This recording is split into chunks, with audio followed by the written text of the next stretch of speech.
Hello, welcome to One Pint One Song. My name's Elliot Porter. This is the show where I chat to a songwriter, different songwriter every week. We chat about one of their songs. We chat about their music, what they're up to, their musical history, and we chat about their influences. And we try and find out a little bit more behind the song.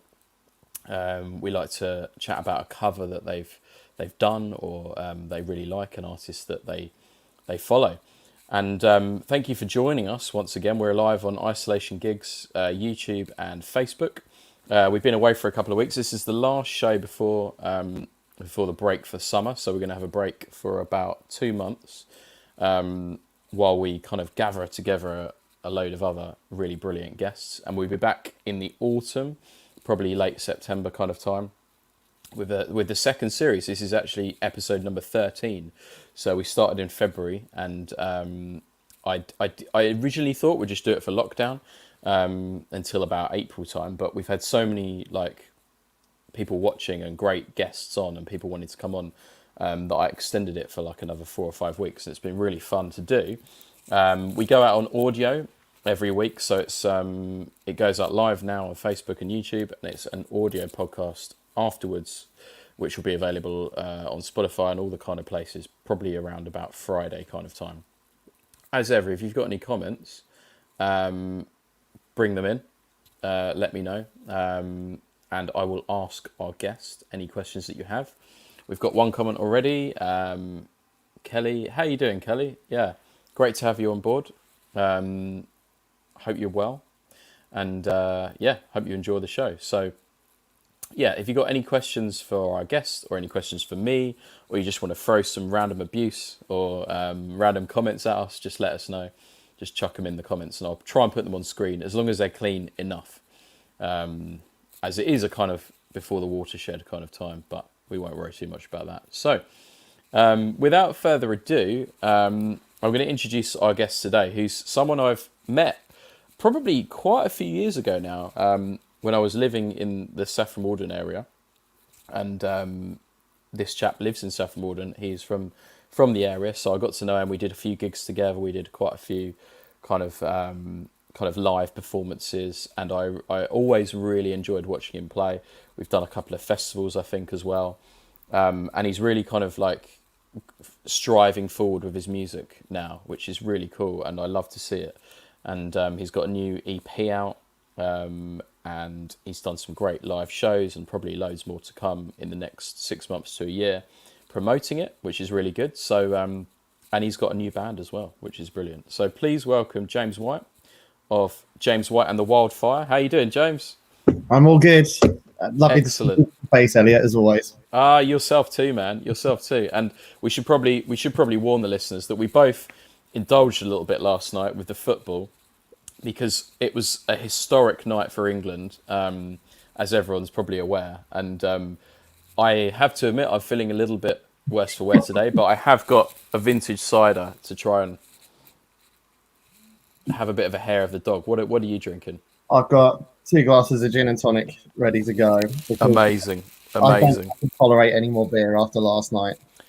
I had the same feeling, yeah. There was a lot of beer drunk during and after the football. So I thought, yeah, tonight I think we've got to go for the cider element, because, yeah, it's got to be done. But yeah, what a night. First of all, what did you think? It was brilliant, wasn't it? You know what? I looked at this tournament and thought, these players are great. But if I'm deadly honest, I was like, I just don't rate Gareth Southgate at this point. Yeah. And I was just sort of he's too defensive. When we had the warm-up games against people like Denmark and stuff, and he was playing 7 at the back and stuff, and you're like, oh. And yesterday, yesterday was one of those times where you're getting 5 at the back, 2 central defensive midfielders, and obviously I was like, for God's sake, no Grealish. Oh, for God's sake, I'd live and die for that man. Oh, I love it. Yeah, and you know what? He absolutely nailed it. So I think I'm just going to shut up and not give him any more criticism, because it might actually come home. I can't believe it. Do you know what? We were talking earlier today, weren't we? And yesterday was the first time I started to believe, because I was similar. Southgate really annoyed me in the warm-up games when when he put four right backs in the squad and he started playing random players that were never going to play in the tournament. You know, they've gone home, and I was like, I don't know what he's doing here. But yesterday, I was like, actually, we could win this. Like, it's possible.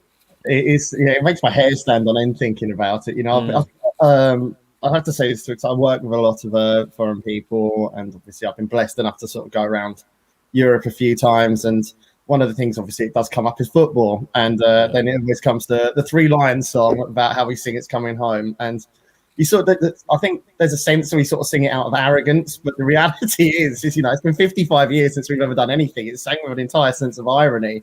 Yeah. Apart from when we got to the semi-final in the World Cup 3 years ago. So when Kieran Trippier scored, I convinced myself we were beating France, and then obviously we crashed out to Croatia. So yeah, I thought the same, and I thought that was the best chance we had.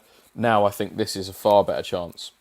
Looking at the draw, and I'm very optimistic for the first time in a long time, I think. Yeah, just going to have to see and not give it the kiss of death. But anything can happen. It's football.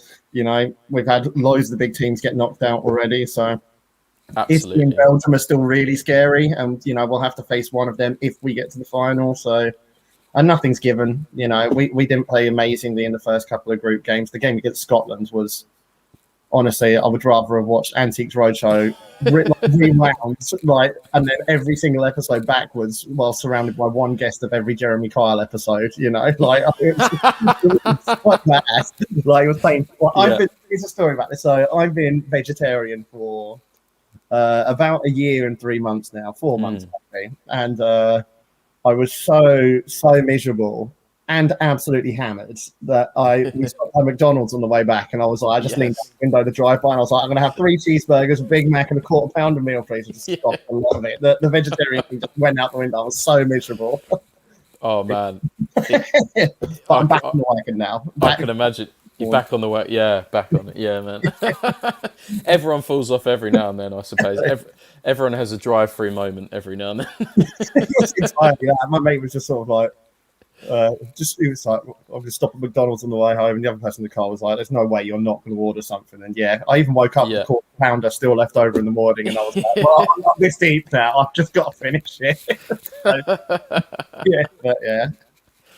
Oh, that's excellent, man. And let's hope that it kind of it goes where we want it to go. We've got a few comments. That guy James, I'm not sure who that is, but I'm sure it's probably someone we know. And then Claire says, hi Elle, hi James. That's my mum, so hi mum.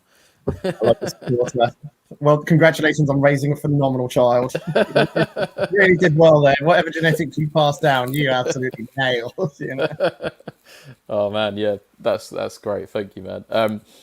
But anyway, like, this is we could talk about Euro 2020 for all night. Probably we could probably talk about England. We won't talk about Arsenal because we also share that that passion and that also kind of bind when it is. But we will talk about music because this is a music show, really, and a drinking show and a general banter show. So you've nailed all my loves. Nailed all my loves. You know. I think I put in the description that we were going to chat about music, your legendary stage banter, which is legendary, I think. And loads of other stuff. Thanks, man. Yeah, well, we'll wait for that one then. Yeah. I'm biting my tongue. You said it before. It's not quite past the watershed moment yet. So that's true. But hey, well, yeah, I think we'll be fine. But tell us, like, now about what. So I normally kind of tell people, like, when I first met you. So I'm not quite sure the year when it was, but it was, it was probably at least 5 or 6 years ago now, around the Saffron Hall and Cambridge kind of scene, because I was in that for quite a while as well. And when I first met you, you had a very intriguing stage presence, which I really liked. And that's a really polite way of putting it. you had a kind of element of I don't really give a shit kind of thing, which I really like.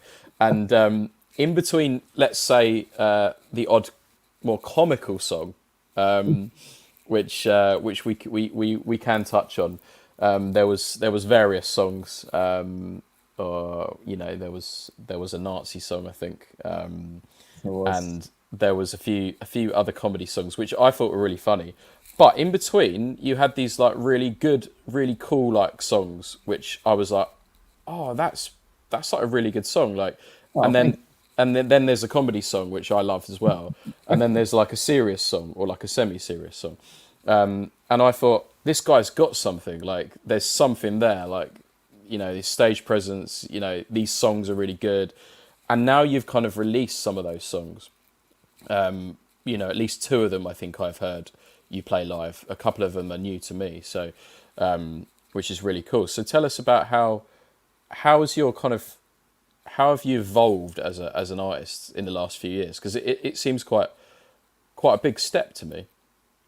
It's felt like a big step. But yeah, where we first met, I can recall it actually because we both ended up in the paper. It was the opening of Ed's Gardens open mic night, which used to be an That excuse was it. to get obliterated. Yeah.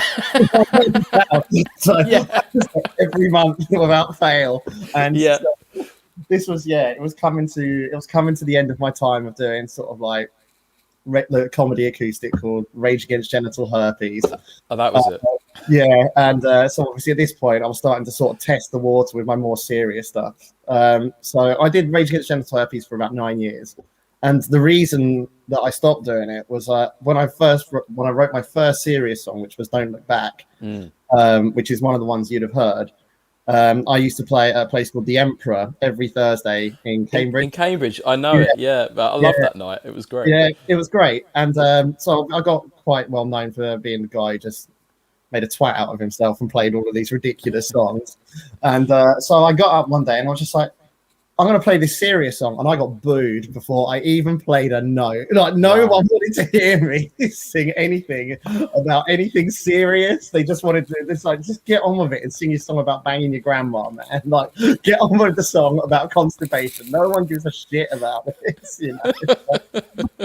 So at that point, it was a crossroads, and it was like, okay, well, I'm going to have to start winding down. And I did, I was winding down, and that was in the era when obviously we met. I was winding down, and it ended with me supporting Professor Elemental at the Portland Arms, which was seriously cool and a really nice guy. And he did the intro to the debut solo EP that I had, which was a really nice thing to do. Total legend. I knocked out a few of these solo EPs. Which were, they were okay. I really don't like the first one. The second one I like a lot more. But the first one I could have done a lot better on. And anyway, obviously as time went on, I started getting into more country music and people like Tyler Childers, who I would quite literally put up on a pedestal. Yeah. And the guy's amazing. So I got into him, and obviously the idea of starting to build a band again sort of came into my mind, and fortunately, I sort of had a prototype run with some other musicians, and it just didn't quite live up to what I hoped it to be. But then over time, I started meeting other people. So Lee, who's the corn player, I've known him around Saffron Walden for a long time, and he's just the most wonderful guy. Brooke, who's our bassist, I've known her husband since we went to college. Oh wow! Yeah, so really nice guy as well. So he put me in touch with Brooke. And then with Ed, there's this every Thursday night at the Ferrycroft in Saffron Walden is a jam night. And I just heard this about that. Yeah, you should go. You would actually anyway, so I just heard this banjo, and it was like, honestly, it was like home in Beacon. I was like, I'm going to find this man. And so I did. And I reckon this is maybe 2 months before first lockdown. And I must have spent the whole next six months pestering this guy, being like, please join the band. Please join the band. Like, at the soonest opportunity, this will end. Come and have a beer and whatever. And obviously he must have just been like, there's no way I'm going to join this absolute knobhead. He looks like I'm not going to degrade myself by playing to his level. And so then eventually he came on board, and then with a bit of sort of clashes of personality, we lost our harmonica player, and now we've got the full lineup that we have now, and I'm really happy with it. And we threw out our debut EP less than a month ago, and it was #1 in 2 different charts on Amazon 2 weeks or so before it was even released, which was nuts. And we've just come off the back of selling out Saffron Hall, which is on the same venue as the Royal Albert Yeah. Hall, which is just, it's insane. The last month has been a total joke, really. It's like it's not sank in yet. We all went to the pub for the first time. Yeah, 3 out of the 4 of us got absolutely obliterated on Sundays. Yeah. It's actually the second day this week I've actually Yeah. hungover. So Woken up feeling a bit worse for wear, and yeah, very much so. I think it's brilliant, man. Because I've obviously been following your music since since whenever it was we did those gigs, which seems like not that long ago, but probably was a few years ago now. And I love the country vibe. Like, I think it's just it fits so well, like with your voice and the way that you're kind of putting the music across. I do love the harmonica. I love the banjo. The banjo's great. Like, Oh, he's amazing. No, really cool. no, they all are. All of them are Yeah, amazing. yeah, And that's why it sounds so good, because they've just taken me up to another level. I get carried. They've not taken me up to a level, they've carried me to another level, and it's like I am the least talented member of that band. Like, I don't know why my name's on the front of it. They're incredible. I'm blessed. Truly blessed. No, it's really cool, and the chart stuff as well, which is really good, because I know how hard it is when you put in music out, like to get people to catch on to it, and when it does, that's a great achievement. Really cool. And how did the name come about of the band? Because I remember a while ago you had James White and I think insert name here or something. Yeah, that was it. And I remember you put up the wildfire, and I was like, yes, I really like that. And I think I was part of the Instagram poll or whatever it was. Was there a lot of other ideas, or was that always the strong front runner? God, I'm trying to think. I've slept a lot since then. Well, I think fundamentally, like, there was a couple of members of the band who didn't really like the name insert name here, and that's Yeah. sort of, as one of the members left and another one came in, there was a real shift from being like, this just doesn't sound like a great name, and we need something a bit more. And Yeah. I don't know, like Wildfire just kind of sort of got a bit sort of like that sort of American sort of country sort of feel to it. I'd be lying as well if I said there probably wasn't some influence from the fact I binge watched Game of Thrones all January last year. There's probably a bit of influence there, but no, I just think it sounded good. It's got no deep meaning to it. It's probably just I just watched Game of Thrones quite recently, and it actually sounded quite good. But Yeah, man. we settled on that. Thankfully, yeah, everyone else agreed as well.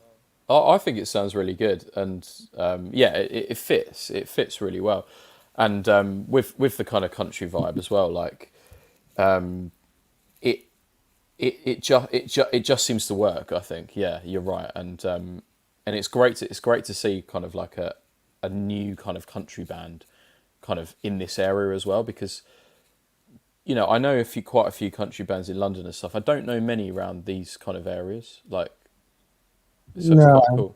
No, there's really not, is there? So No. yeah, I guess we cornered the market by complete accident. Yeah, man. Yeah. So, no, it's the natural sound and vibe of the band, like this sort of part country, part bluegrass, part indie rock sort of vibe. We're sat in many different fields of musical genres, but yeah, we're somewhere in the middle of that, and Yeah. it just works. And I'm really grateful for that. And again, that's a testament to not me, but to the musicians around me, because I came up with these songs, most of them, like a long time ago, and again, they've helped me break them down and sort of rebuild them. But almost entirely all of that is going to be from their suggestions and stuff, because I've obviously kind of got tunnel vision when you have these songs and you've been playing them maybe 3-4 years or something, and there's like, what about this idea, what about that idea and stuff. And yeah, it's been really refreshing, and I've just got back into the process of, so we've just moved away from the fact that sort of like we've done all of the stuff that was my solo back catalogue, and we're now working on new material. So very exciting times on that front. So yeah, have to see where it goes, but it's going to be really cool. It's going to be naturally more geared towards the sort of country bluegrass style of how I'm writing it and what I'm listening to at the moment. So yeah, honestly, I'm so lucky to be with these incredible people. No, it's great. And who's producing it? Because I really like the production on the EP as well. Like there's some really cool things going on, and some really cool ideas. Yeah, I love a lot of that kind of echoey vocals as well. You've got on there. You know, Was that your idea, or is it? Yeah, that's me. That's me. Yes. No. yeah. I absolutely love reverb. I love reverb so Me too. Yeah, if I go to heaven, they better make sure I have a yeah. really good reverb effect on my voice. Because that's getting pissed off, man. No, like to the point it's overkill, bless you. Like so the person we work with to record is Tim Bonds at Bookmatch Studios at Barton, just outside of Cambridge. Cool. Check him out. He's an absolute magician. Yeah. And sadly, he's not fixed how I talk, but you know, you can't fix everything. And he's just wonderful. And he's tolerated me going like, no, I still want more reverb. No, I still want more. I want to sound like I'm in a stadium. I want to sound like I'm in a church somewhere. Yeah. That's my real vibe. But yeah, Tim's an absolute magician, and he's worked wonders on everything he touches. Can't recommend him enough. Yeah, it sounds great, man. And actually, yeah, you say about a church. Have you ever played in a church? I played in a church once, and it was the most pleasant experience of singing ever, because the reverb was literally just, you opened your mouth and it sounded like 10 times bigger than anything I've ever experienced. I think I've not played in one yet, probably partly because I would spontaneously combust or get spat on. Secondly, I feel like that is the guy who sang about banging his grandma, right? It's like, get him out. You know? No, I haven't, but there is one in Cambridge, and everything's so mentally booked up for gigs. Like I've looked at all the usual places, and that's one of the places that I want to sort of look next to, because you know it's basically the biggest city to here. Yeah, and everything's just booked up. But there is a church there, and I'm tempted to explore the idea. And you give me a little poach there. I think it would be really cool. I mean, as well. I mean, the Saffron Hall gig. I mean, that is such a cool gig to have done. You know, and you know, I've seen a few video clips and stuff. I know Joe Bailey, who you had supporting. I know Joe quite well. He's a great guy. I think he took a few video clips and that I saw. But how did you get that gig done, sorted out? Because obviously COVID's been very difficult to sort gigs out. I'm finding that myself. It's like, you know, booking things are cancelled. The festival season's just all over the place. I don't know what's going on with some of the festivals.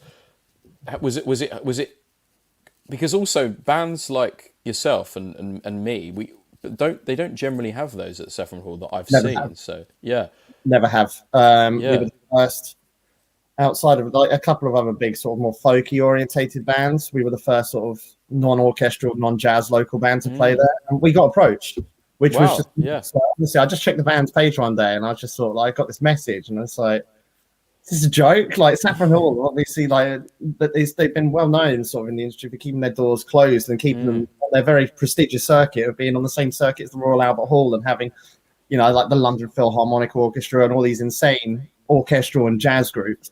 So to get an offer from them, and there were about 3 or 4 dates which were all booked in, but because of COVID, they didn't want to announce anything before 2 weeks before that date. And every single time that happens, a new lockdown happened or something got pushed back and whatever. Like I think it got rebooked 3 or 4 times, and then eventually we landed on 5th of June. And for a while, it seemed like this is it, right? This is actually going to happen now. So we decided to release the EP at the same time, and we only got 2 weeks from when it was on sale to the show. We got 2 weeks. Wow! It was real sort of. Yeah, it was crazy, and like it's just mental to have sold it out. Like just that's childhood dream level shit. It's just mental. Yeah, it's amazing. And I was seeing your posts, and you were like, "Oh, there's a few tickets left now," and then there was like virtually no tickets left, and I was like, "That's brilliant!" Like, and I guess as well, like to be one of the first acts to go and play there again, or you know, probably actually like I guess there hasn't been many gigs around Saffron Walden all year, like I wouldn't have thought. So no, it's really great to see like it selling out, and you know that thirst for live music is still there. It's been wonderful. No, it is, and obviously, I think quite a lot of musicians have sort of been divided. Some have felt just excited to get out, and others have sort of felt a bit anxious and sort of like, whether do I want to do this? Am I comfortable doing this anymore? Can I do this anymore? I know that I was in that position several times. You know, I just thought like, Yeah. am I actually even going to be able to do it? Like, have I got it in me? Like, I'm still sat there. Like, I ticked over 30. You know, basically in lockdown. You know, and I was sat here like, you know, is this where I'm going in my life? Is this okay? And yeah, but no, stuff like that was just, I wouldn't have changed it for the world. I'd have changed a couple of the comments I made on stage, but yeah, I was officially the first person to swear on Saffron Hall stage within my first sentence. And what were the first thing you said? Yeah, it was. I walked on and I went, "Good evening. We are James White and the Wildfire from Saffron Hall in England, and we are fucking home." From what I understand, is that I love it. The one of the main people at Saffron Halls, to quote, they were ashen by some of the words that came out of my mouth. But even my mum was just like, "I don't think you realise how much you swear on stage," and I was sort of like, thank God she didn't see the old material. Yeah.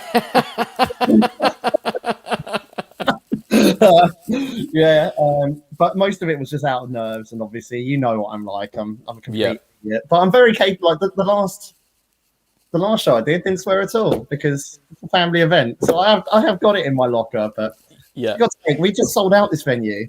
It's also Lee's fault because we'd spent about a month and a half before this knowing it was going to happen, and like the whole conversation was like, I said this on stage.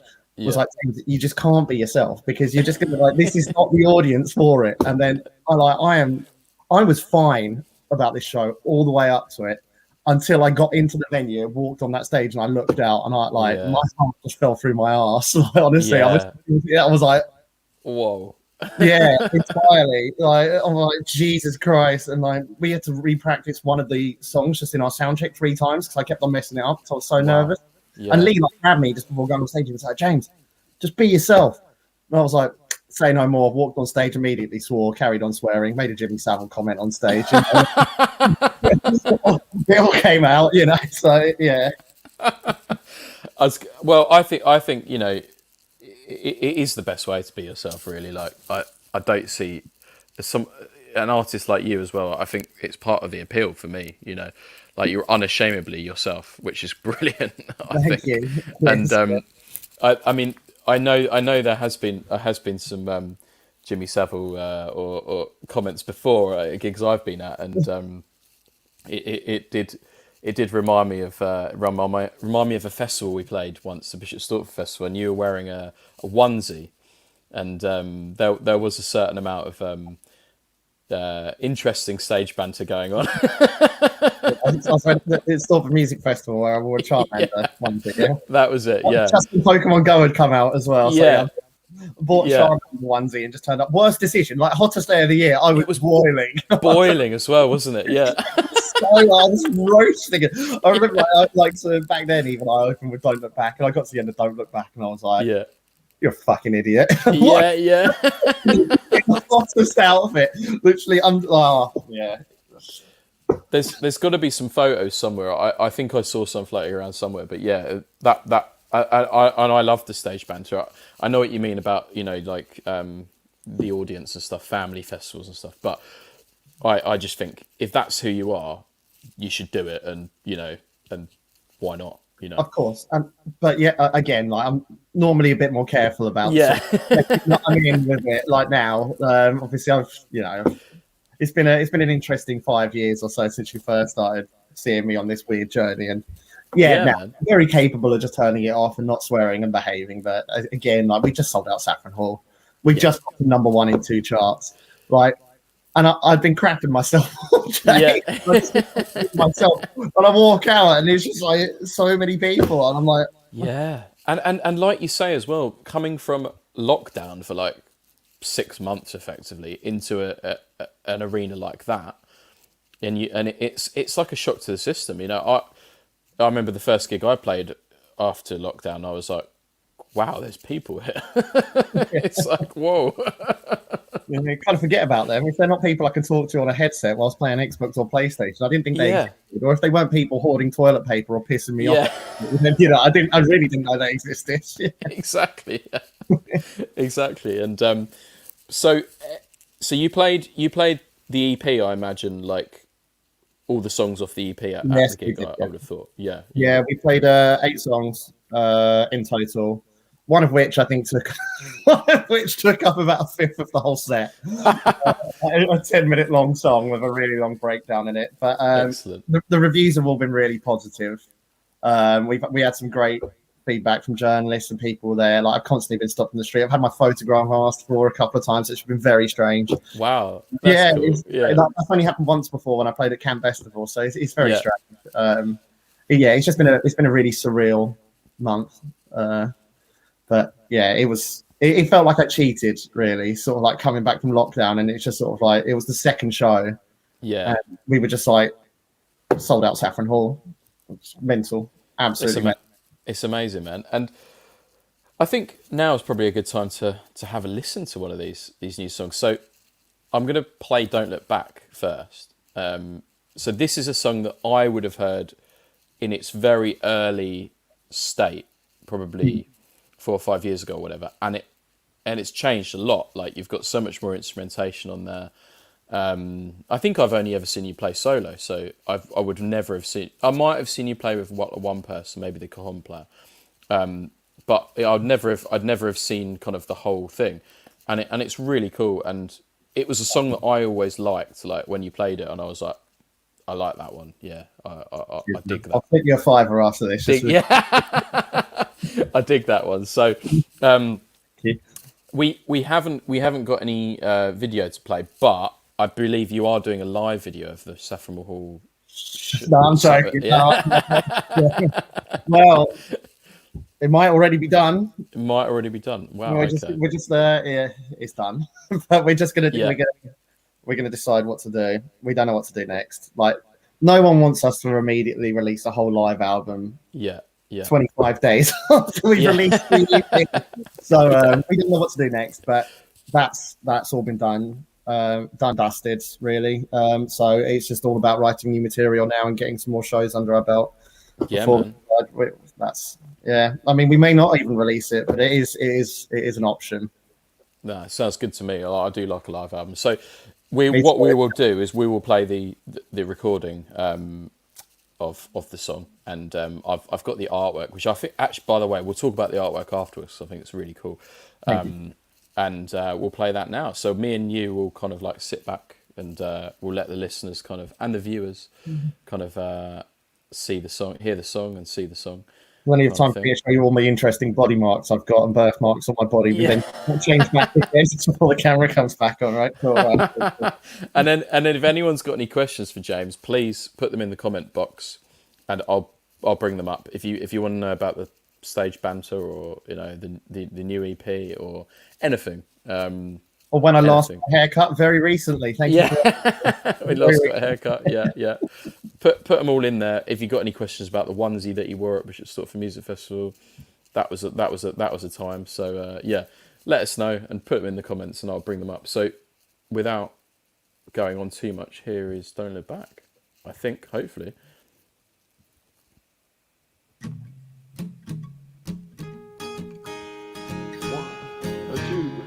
One, two, three, four.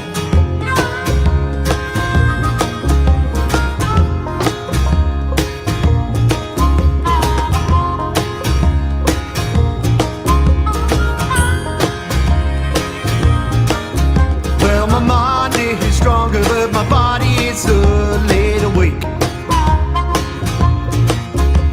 My hair's a little longer, but my future is a little bleak. I put 2 into bed, but the other one has run away. I try and shake it off, but I guess it's just here to stay.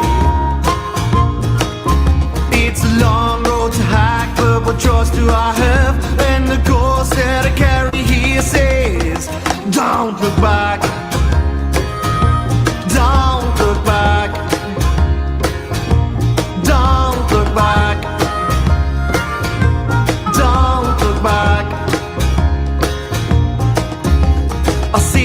and I ponder, but the music still stays the same. I go aside for a wander, but the people drive me insane. I drag my feet across the ground, cause the problems won't go away. Hear the moaning from the town as the people go about their day. It's a long road to hike, but what choice do I have? And the course that I carry here says, don't look back, don't look back, don't look back, don't look back.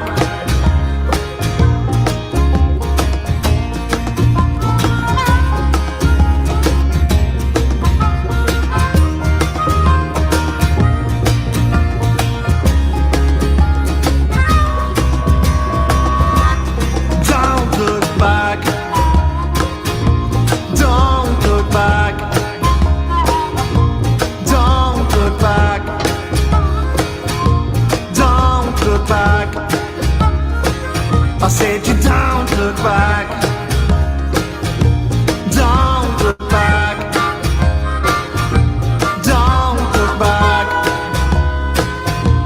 don't look back, don't look.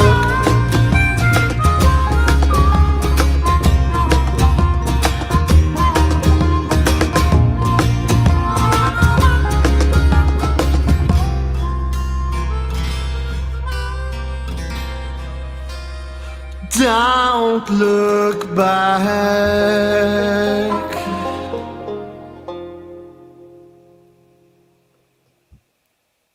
Yeah, man. Love it. you. Love it. I like the I really like the ending as well. Like you like the don't look back. Yeah, thank you. That's very kind. Yeah, and I like the little banjo rollout as well. It's really Yeah. nice. That banjo really cuts through really nicely and Ed's a genius.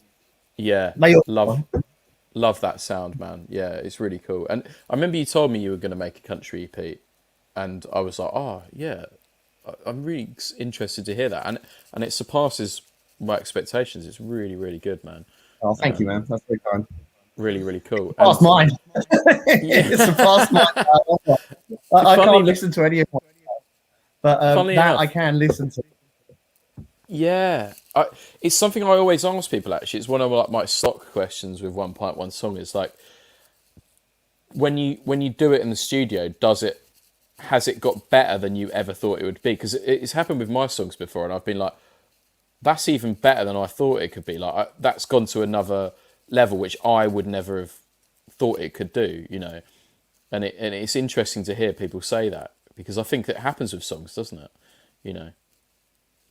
Entirely. Though weirdly, the band are having a chat, and we actually think the live recording we've done actually sounds better than that. Wow. Yeah. Yeah. So, but we need to decide whether we're going to roll that out. That's up. Because not everyone wants to hear the same stuff. Albeit it'll be 8 tracks rather than 4. You know, Yeah. 4 of them will be the same. So there are decisions to be made, but I'm really glad that you obviously think that. I'm very proud of this EP. It's by far the thing I'm most proud of that I've done to date musically. And again, I can only thank people like Tim and Brooklyn and Ed and Paul who did the harmonica. Yeah, man. Yeah, and how do you find being in the? Oh, I've got the sunlight hits. It hits even if it's the greyest day in the world. The sun always comes out at this time of day. Normally when I'm doing a video, yeah, and now it's kind of really coming out. But how do you find like the kind of Saffron Hall and Cambridge scene and stuff? I obviously been a part of it for quite a while myself, and I've always liked the Cambridge kind of element, and I've met some brilliant people. How do you find it? Is it a good place to kind of play? Saffron Hall, I think it's got a wonderful community, and I think everything that's been done at Fairycroft by Tim Atkinson is absolutely incredible, and he deserves a phenomenal pat on the back. And not just him, all the other people who work there as well, because that really will be, and it already is, an amazing venue. And when things really open up again, I think people see its full potential. And Saffron Walden in the last 2 years has really sort of rallied around this community, sort of musical community thing, and I think that's really blossoming, and that could actually be seen really at the Fate for the Music. That was far more turnout than anyone I'd ever seen before. Wow. So I think Saffron Walden, has sort of developed this sort of like weird little hub, and I'm very proud of that. Cambridge, on the other hand, I feel is kind of cornered by several promoters, and if you're not in with them, I don't think you really get that much of a seeing to. So I don't know. It's been a while since I played Cambridge. The last time I did, I put on my own show when I released Citizen of Nowhere. Yeah, I remember that. Yeah. Yeah, we sold out the Blue Moon, which was great and everything. But, that was no promoter would take me on. Like, none. I don't know, like, in the same way BBC introducing, just for love or money, will just not touch me at all. And, it is what it is. But, when we're able to, like, I'm able to do 3 European tours, and we're, able to get to a decent chart position, and the band have sold out Saffron Hall, and yet you're still not able to even break in with some of the promoters. It just feels a bit tough. And I think obviously after lockdown has fully lifted, and obviously after all of this, when things start to open again, it could go one of two ways. And since Sarah came into very, very St Edmunds is very nice, and I do love the Hunter Club very much. But Cambridge is. Cambridge, Cambridge has been a strange one for me. I've been very, very lucky to have quite a lot of support there. Obviously, as I said, last show that they sold out. We were meant to do the Cambridge band competition, and sadly, we just couldn't, just because of a logistical nightmare of different band members being in different places, and that felt like a real shame. So we give that a pop next year. But I think the Cambridge, we're now in the sort of.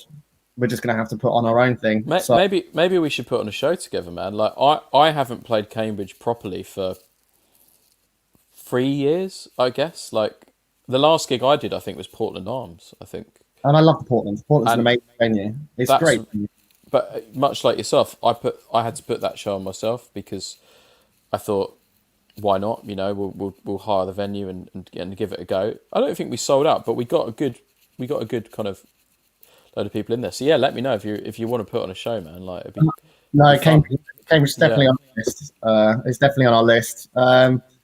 We do want to conquer East Anglia, but we're not limiting ourselves to just we're not the Danes. We will take more than just East Anglia and York. And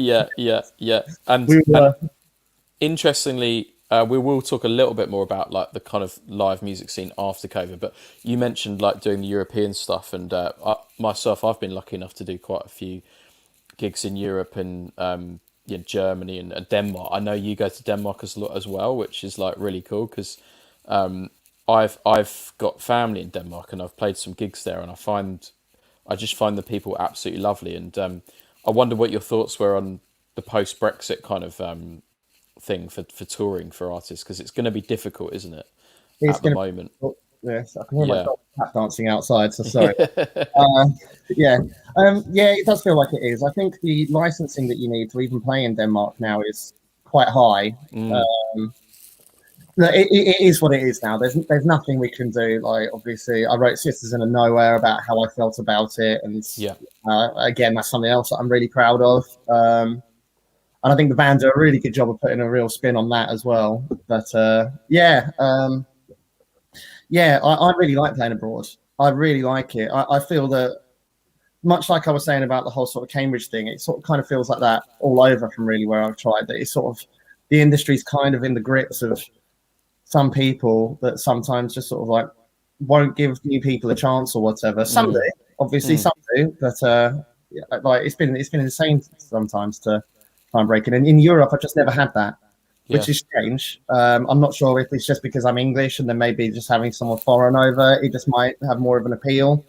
But I really like touring Europe, and it is wounding that I have all these outstanding dates that were penciled in before Brexit effectively happens fully because of COVID. I played in Copenhagen thanks to Local Distortion and Festival Rock Festival and End Time. Because I was put on there, but then 36 hours later the borders are shut, and now I've got 4 shows outstanding in like places like Dortmund, Amsterdam, Liège, and I think Cologne. I really should check. I just don't know if I can even do them now. And that really sucks because I feel like I'm letting people down. And the world's so global now and music's so global, things like Spotify, you know. We look at the map of where we're played, and much like the British Empire, the sun doesn't set on where our music's played. And that's so wonderful. Yeah, But, yeah. you know, the opportunities are limited. So It feels wrong, doesn't it, to go back to not being able to kind of do it after being able to do it for so long, you know, unimpeded, really, you know. And that's what I've found as well myself. I've been like, well, I kind of felt like it felt like a great time to be playing music a couple of years ago, and now it feels really hard to kind of go and do those gigs. And I'm hopeful that something will be done to facilitate us being able to do it again, because it's got to happen, man. Because, you know, there's the likes of yourself and who've made the transition to go and play in Europe. It shouldn't end like that, you know. Yeah. I also feel like I'm letting people down by not being able to do it, which I think is one of the hardest bits as well. Not like, you know, taking away my own individual enjoyment from it. Well, I met some of the best people, like music wise, and sort of like in just doing performances and everything. So it kind of feels like we've been a bit cheated, really. But it is what it is, and there's not much we can really do about it. So for the first time ever, really, I guess I'm really going to focus. I might have to go up north, Elliot. Oh, wow. Yeah. Go up north beyond Peterborough. Can you imagine? Over past Peterborough. Yeah. For it, mate. I'm not good in the cold.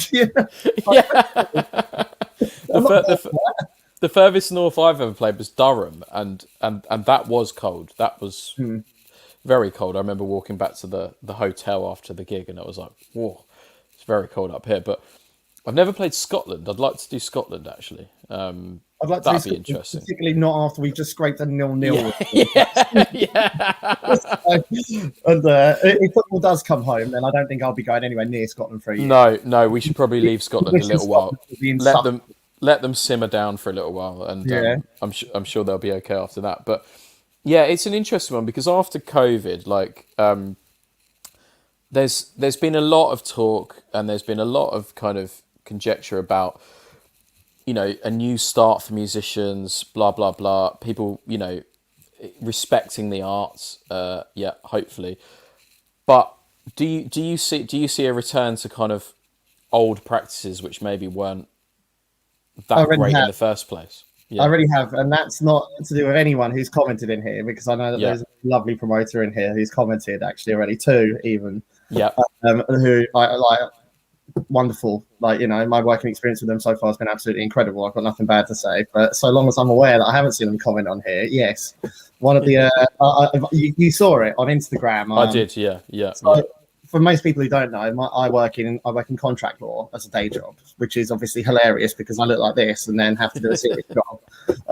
So my job is literally just to read terms and conditions, and one of the ones I read this week was just one of those classic sort of, the promoter just takes everything, the artist gets niche, and it was almost the way it was built, and the system was it was almost guaranteed that the artist just couldn't get money. It was like, well, you've got a ticket on our website, and only your fans, whoever come along, they'll donate something else like £1 for every £5 ticket or something like that. And it's like, well, how the fuck are you going to know which person's turned up to watch what, because they've all bought it through the website and stuff like this? And how's that a fair amount or whatever? And I think, you know, we've had this chat before. This particular group were sort of really prompting themselves as sort of like the pioneering saviors of music. Like, we're going to really save music after COVID. We're fighting for venues and artists. And I read this and it was like, bollocks, are you? You're fighting for yourself. Like, you know, you're people I've never met before. I've played one of your shows before, and then you managed to sneak out of not getting paid for the most ridiculous thing. And then, like, I was just like, no, the trust was already gone. But I thought, you know what, nice venue, might as well give it a go again. And frankly, no, had one look. The whole band had a look. We all went unanimously no. So we took a charity gig instead. We chose the option of maybe getting paid for. We absolutely won't get paid, but we'd rather do it for a good cause. Yeah, so, yeah. No, I think artists really need to sort of, there's going to be a desperation just to sort of take on any gigs, especially as there is some sort of backlog, which I'm seeing in Cambridge as well, you know, and to be fair to some people, that might be why we can't get onto there, for example, and other places as well. But Yeah, people do need to be able to say no. And again, back to the people in the comments, that's nothing at you. You guys are wonderful. Those guys are great, and I've worked with one of them before, and yeah, brilliant. And but yeah, I particularly liked what you said. I think it was on Instagram. I'm aware of the company. Have worked with them a few years ago before, and I share the same feelings. But I like what you said about it's kind of a call out to musicians almost. It's like it's a chance to start anew. It's a chance to change things. Break the wheel. Break the wheel. That was it, and I love that. Yeah, and we can do it if we stick together. And I know there's a lot of organisations that are helping musicians do that. I had a girl on the other day who's part of the Featured Artists Coalition, and they're doing that kind of similar thing, and they're trying to, get a fair deal for musicians across the board. But you're right, like we all need to kind of look at it and go, yes, that gig, I would like to play that gig, but let's not do it unless things are right, No, of course, and I'm not by that same sort of like the venues or promoters meant to take nothing. Of course not. This is like it's their business too. But the scales have got to like not be like that. They've got to be more like that. Yeah.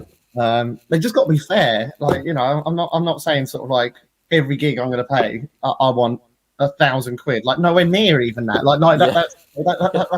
That's just a joke. Yeah. But, for literally being like, okay, if you sell 50 tickets, you might get £30. It's like, yeah, man, that's like our banjo player's driving down from fucking Liverpool. Do you think he's going to drive down on the possibility of maybe getting £30? And how are they going to know that we got it's just bollocks to it. It's just not.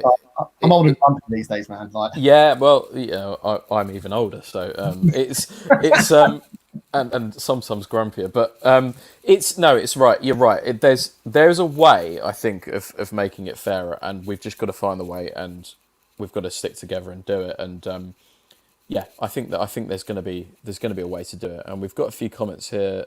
That's very nice. End Time PR, love you, James. I will. I'm conscious that I need to read out the comments to people that are listening on audio because I have been not doing that actually. So I'm going to try and read out any. If anyone's got any questions, chuck them in the comments section, and we'll try and answer them. But now we come to the part where I kind of like, I do like the 1 pint 1 song questions that I ask most people that come on, and obviously I know you quite well, so you bastards. Don't worry, they're not hard questions. And where the babies come from, I've still not got that hard. I'll let you know. I'm still looking. Like one day. Oh, it's brilliant. And but they're very easy questions, which most people can answer, I suppose. But I'm not most people, sadly. And actually, I've kind of lost most of them. Oh no, here we go. So, when you're writing, are you an evening writer or are you a morning writer, or you get up? Are you one of these crazy people that gets up and does it like all day? I'm normally a wasted writer. I think about 8 out of 10 things, more or less, that I write. Just like I start the idea, and I get an idea, and I'm like, oh shit, that's a good idea, and I just start writing, and then I get to the end of it, and I'm like, that is absolutely awful. What have I just done? Yeah. So I'm quite a frantic writer. I just get an idea, really, and I just sort of take it from there. And more often than not, almost all the songs I've got, I've thrashed out in like 5 to 10 minutes. Which is why musicianship's so crap, because like, not only am I not a good musician, it almost feels like I rush them because I'm like, out there, my pen is burning through the paper. But yeah, I'm quite a frantic writer. I get an idea in my head and I take it from there. I've actually got a set of lyrics up on here somewhere on some unnamed document that I started writing, I think yesterday, but I've lost the trail, so that'll probably just end up in the old bin as well, like most of them. So, but frantic, I would describe it as frantic. And do you have a specific place you like to write, or I mean, do you go and write around Saffron Walden, or do you like to write in your home and in a certain environment? Again, it's sort of like my writing and sort of creativity comes like as a spark. So it's sort of like, and I'm like, right, get the MacBook out, get the phone out, get the notepad out, whatever. just write or whatever. And I've got voice messages of me going like, idea for a riff. Or like singing it to yourself. Most people on their phones have really nice messages from their parents or whatever. I've just got like, idea for a riff. Yeah, so my writing style is, I guess, unusual. That's cool, man. Yeah, no, I've got a lot of I weirdly find that I think of melodies when I'm in the car sometimes, and it's like, oh, I shouldn't really be getting my phone out, but I'll stop and I'll be like, no, something will come out. And it's usually terrible, but and then occasionally it's good, and I'm like, oh, okay, we could do something with that. But and if there was we'll talk about influences in a minute, and I'm conscious we're getting towards the end of the thing, but if there was anyone you could write with in the world, you know, let's say alive, because writing with dead people is probably quite difficult. Let's say alive, people that are alive, who would you like to write with? Or even perform with, you know? I'd have to say for writing, it'd have to be my banjo player, because he's so sick of me writing songs in awful timings and not in the not in the key of G, which is obviously the most convenient for banjo players. I think he did a little rant on the band's Facebook page about that the other day, actually. So for Ed's sake, I think for the writing, the next one should at least be with him. Yeah.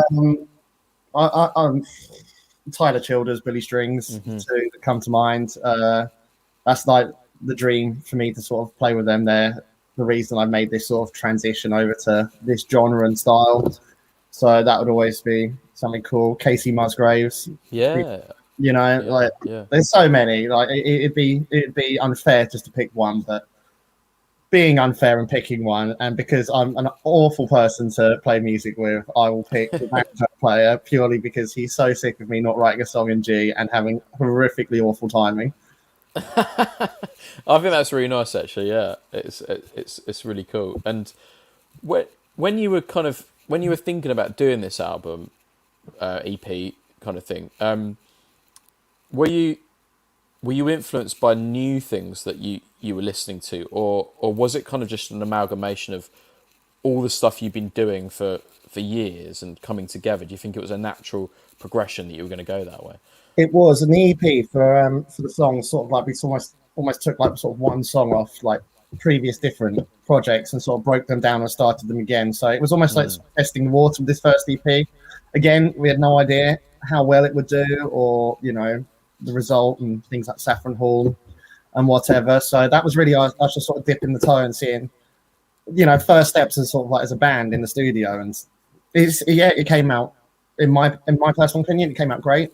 Like a lot better than I thought it would. And again, it's a testament to musicianship. So now that we've potentially got a live album with all of the old solo stuff in, we can just now start looking forward and making new stuff, possibly in G and in maybe 4/4. Who knows? You know, it was a strange place. You know, people want more 5/8 and the key in D. Yeah. I have to say, I do love G. G's very easy. Look, mate, if you want to take the place in the band, I'm sure Ed would be really happy to hear. It's great, yeah. But I know exactly what you mean about playing in keys with bands and stuff. You know, I was always like, oh, it's this key, and then the bass player was like, no, it's not, it's this key. Like, I'd put a cap on, and when I first started, I didn't really know what the capo did, if I'm being really honest, because I still don't. Yeah. Look at me and be like, can you play me D? And I'm sort of like there on cap on 4th, all tuned down to the end. I'm like, you what? Yeah, that's it. He just goes, Brooke, can you play me a D? Yeah, exactly. I'm a musical idiot. Like, honestly, it's just from just pacing around in my bedroom. That's how I've got there. My musical theory is so embarrassing. So embarrassing. Actually, like, what the songwriter is normally the worst person to ask what's going on. You know, it's normally the bassist or someone else like who knows what's going on, and they're like, "Yeah, this is it," and I'm like, "Okay, yeah, fine, yeah." Anyone but me in the band, and you're already on top of much better. Yes, honestly, my musical theory knowledge is absolutely embarrassing. absolutely embarrassing. So I just, if it sounds good and it works, and me just pissing around with the guitar and I come up with something, then been great. But just don't ask me what key it is. There is one thing on the album, the EP, the last track, which I think I've heard you play live. What's the last track called? Is it It's not Take Me Home? Is it Take Me Home? Take Me Home seconds. Is it? Oh, second, yeah. It's either, I think it's Where Did You Sleep Last Night, or is it White House Road? Oh, okay. I think it's Take Me Home that I meant, so maybe it's not the last track actually. But there's a really cool thing on the guitar where I was wondering how they did that. Like, and I think there's a bit of piano in there, and it's going like diddle diddle diddle diddle. No, that's guitar. Is that guitar as well? That's guitar. Oh yeah. Wow, yeah. It sounds really cool, man. Like, Thank you, Cheers. Yeah. I'm much better on electric guitar than I am acoustic because I spent 3 hours a day when I was a kid just locked in my bedroom playing on this Epiphone SG, desperately wanting to be Angus Young, and then desperately wanting to be Joe Perry, desperately wanting to be Slash, then desperately wanting to be Kirk Hammett. I am so much of a better musician on an electric than I am an acoustic. I genuinely really struggle with playing acoustics, which is why last year I just had a clear out. I was like, fuck it, I'm selling half my stuff. I'm going to buy a Gibson and see if that helped. And it helped a little bit, but there's only so much you can polish a turd. And getting the electric out now with the band, which I've got the option to do for 3 or 4 songs, has been it's been interesting. But yeah, Take Me Home, the twiddly bits are all on electric. Wow, man. Yeah, I really like that because it kind of came out of nowhere as well, and it took the song into a different space, which I'd not heard before, and that was really cool, man. Really cool. I really like that version of Take Me Home. I really like the just all of it, really. But the banjo solo at the beginning is brilliant as well. I think it's so good. Yeah. I really like that. So we're going to play out with, I think, Where Did You Sleep, which is such a great song. I can't take that much credit for it. It's by my favourite. You know, I could take credit for him being my favourite murderer. Yeah. I thought Lead Belly was a hell of a writer. But again, another one who wrote in ridiculous timing. So maybe I'm reincarnated. Maybe I'm just overdue a murder, Elliot. This is maybe what it's come down to. You know? And some of the lyrics in there are like, you're like, whoa, yeah, like really, really getting to the point. And how did you choose that song? Was it just you loved it? And actually, the reason I started even playing that song was back when I used to go visit the refugee camp in France. There was a video of me just literally. I was a huge Nirvana fan growing up, and shamefully, Kurt Cobain probably is a better guitarist than me, actually, which is really embarrassing, isn't it? And also a better songwriter. But he's had a couple of hits. It was quite good, wasn't it? Yeah. The Nirvana Unplugged album, which is incredible. Oh, it's and amazing.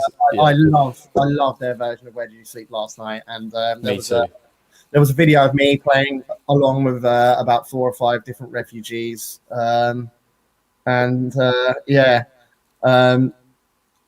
just took it home with me. I just took absolutely everything home with me from time in the refugee camp. And that guitar that I took out there, signed by all the refugees from my various visits there, still sits on my wall, and genuinely I look at it every single day, and I'm still grateful because it's just insane that, you know, how much it hit me. I was just lying, like I'm in my bedroom here. I was lying just in my bed here, and I was just lying there the day afterwards, and I was just sort of like just on my phone going through the internet, which for there you had to go to this place called the Refugee Info Bus,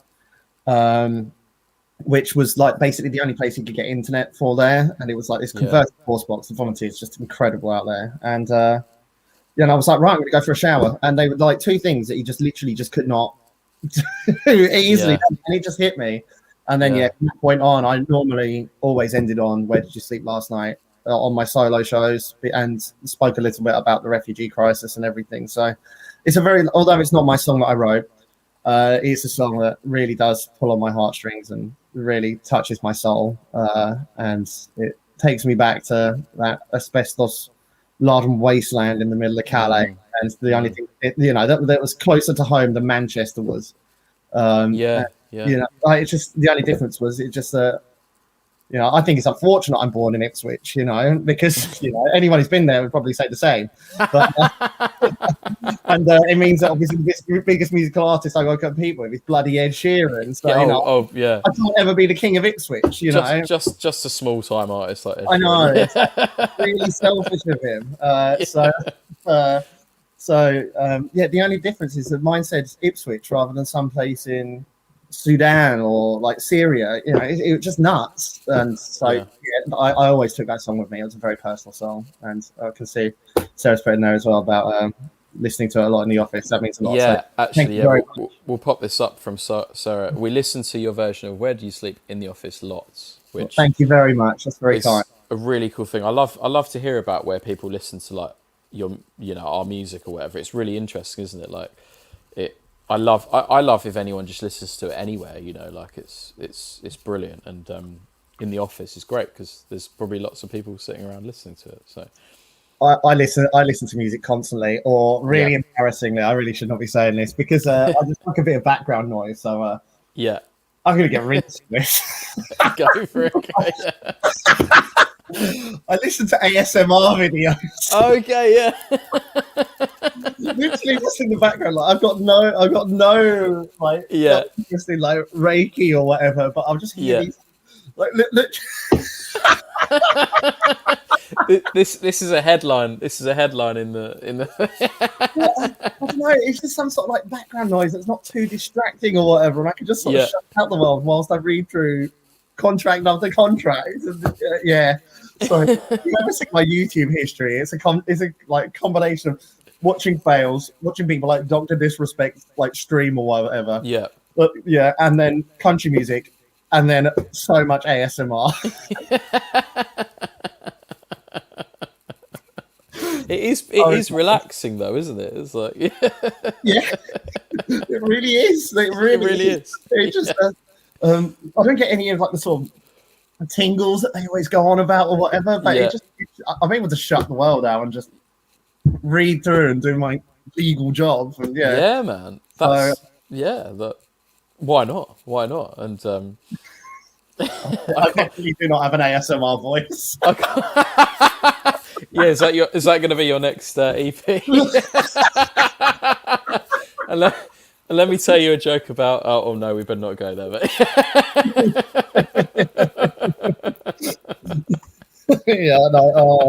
no, it's so embarrassing. Like even when I'm putting it on, I'm just like, you're a mess, White. You need to sort your life out. What have you come to?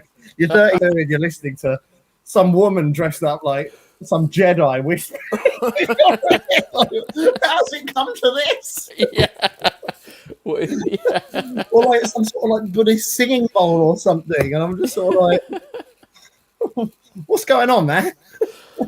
Whatever gets you through the day or the night, you know. Unfortunately, I work with some very lovely people, and I do love my job. But yes, I just sometimes need to shut the world out. And weirdly, apparently, ASMR is my white noise. So it's the one, man. Yeah. So what's next? Before we'll play out on Where Did You Sleep? Your cover of that, which is really great. Thank you. But very briefly.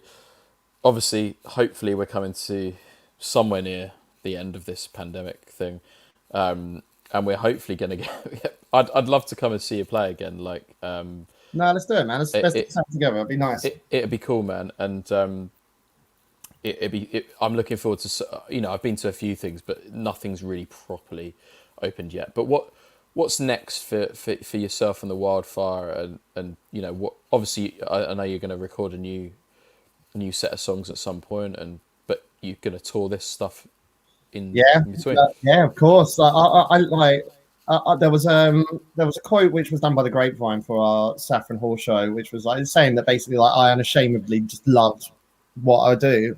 I love playing live, and with these musicians around me, like it's just so easy. And I do want to go back out there, and I want to bring music back to these places and this whole sort of sound that you were saying yourself that's not really in this area.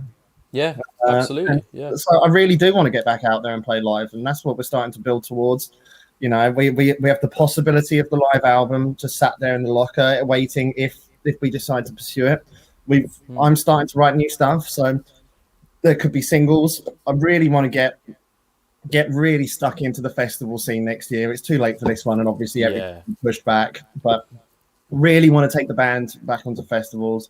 In my heart, I want to go over to Europe and finish what I started and finish that third European tour. I'm not sure if I can, but we'll see. I mean, we're very open. Ed's moving to Liverpool shortly for about 6 months, but he's going to be traveling down for gigs and everything. So we're on the lookout for the right opportunities, and we've had a couple. We just have to be quite quiet about it for now. Excellent. Well, I look forward to seeing where they materialise, and I do kind of feel like you're right. Like the 2022 festival season is going to be massive.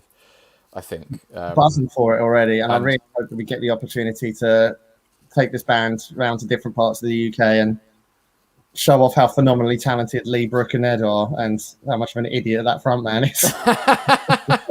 Well, I look forward to coming and hearing the stage banter again in person, which would be great. And we'll hopefully see you live again soon. So I'm going to say goodbye to everyone for listening. Thank you for listening. Thank you for being a part of 1.1 Song. It's amazing that we've managed to do 13 episodes so far, and I'm going to come back in September, October, and do hopefully another 13 more. So we'll be taking it right through to the end of 2021. But thank you for listening. Thank you for being here. Thank you for listening on audio. Thank you for watching. Thank you for your comments.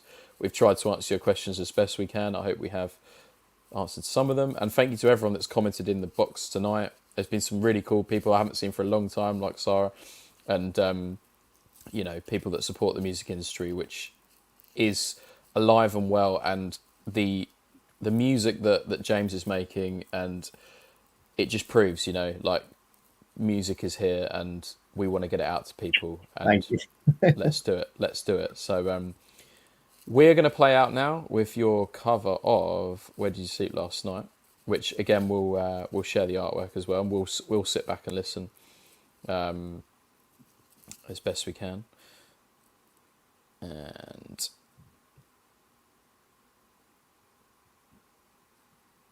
apologies, it's not as smooth as it normally is, but it was a very late night last night. So thanks, James. Thanks so much for coming on, man. And thanks for having me. We'll see you soon.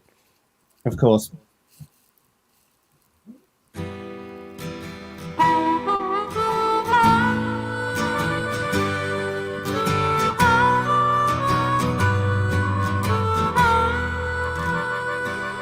My girl, don't lie to me. Tell me, where did you sleep last night? In the pines, where the sun don't ever shine. Not shivered the whole night through. My girl, where will you go? I'm going where the cold wind blows.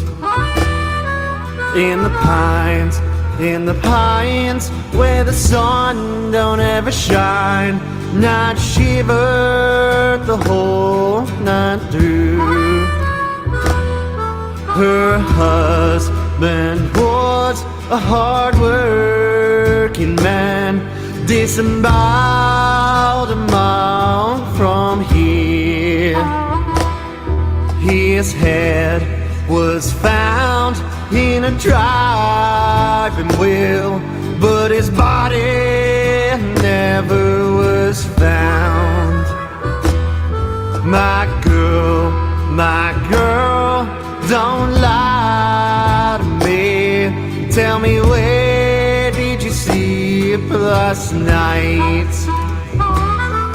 In the pines, where the sun don't ever shine. Not shivered the whole night through.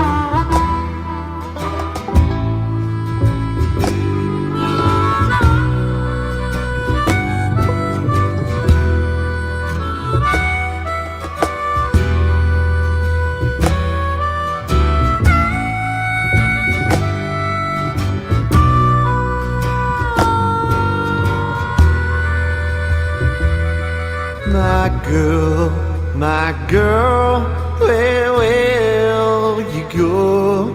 I'm going where the cold wind blows. In the pines, where the sun don't ever shine. I'd shiver the whole night through. My girl, don't lie to me. Tell me, where did you sleep last night? In the pines, where the sun don't ever shine. I'd shiver the whole night through.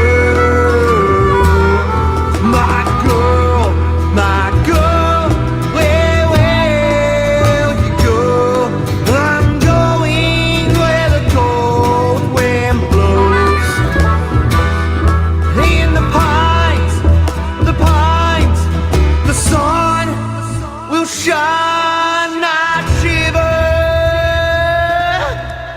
the whole night through.